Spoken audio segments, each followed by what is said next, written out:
Kuha niya talaga yung helmet niya para mag-bike siya. Helmet ka ba?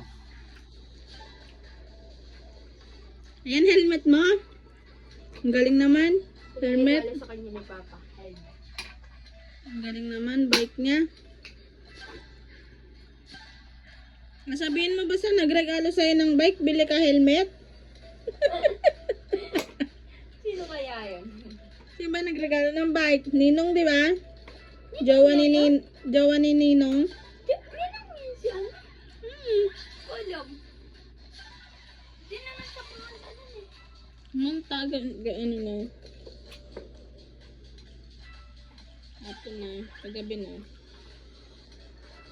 Tangik nandun siya, hindi lang siya pumunta ng simbahan. Ah, nga pala. Sabay tayo siya ng Mm.